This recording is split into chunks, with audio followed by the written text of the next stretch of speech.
I'm KD Manansala in Brisbane, founder of Night Shift Bowlers and commissioner of Sunday Basketball Cup.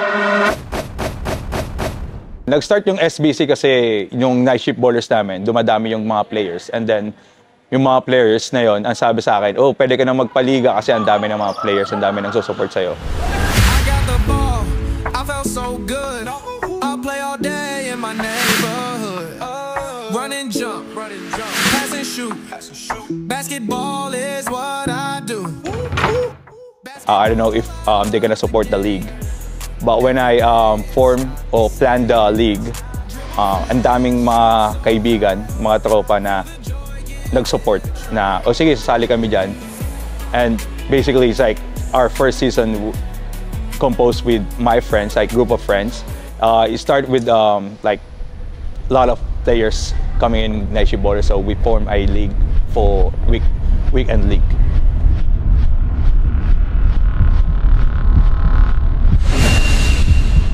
Bakbakan yun. Bakbakan yung New Life and Mr. Sisig kasi yung dalawang team na yun mahilig maglaro sa loob at sa labas.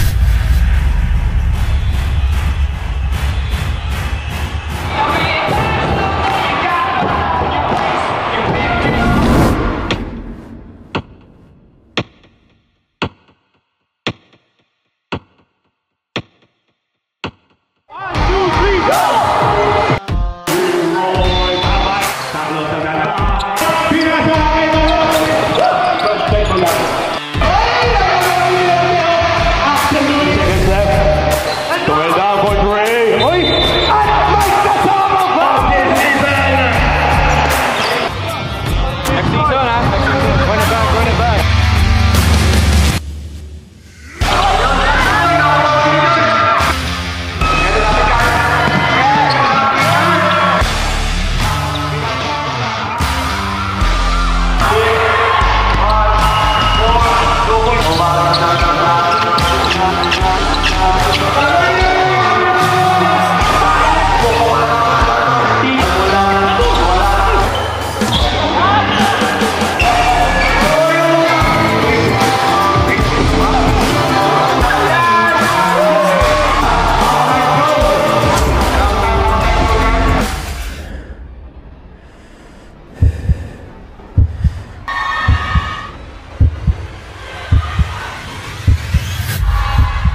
Una-una sa lahat, gusto magpasalamat sa sponsors namin. Sana all may Pinoy app, Vision Homes by Dixie Morante, Trinity York Legal, Yanchi Refrigeration, Story Behind the Coffee, GVM Sportswear, and Master Photography. Maraming salamat sa inyong suporta at yung mga kaibigan namin na todo suporta sa mga paliga namin, sa palaro namin. Maraming salamat din. We play as one, we play hard, we have fun. Hear the crowd, feel the sound, we keep moving. Abangan nyo sa susunod na season, mas madaming aksyon, mas madaming banggaan, mas madaming kuwela na ibibigay namin sa inyong lahat. Kaldaga na! Feel the joy, give it a try.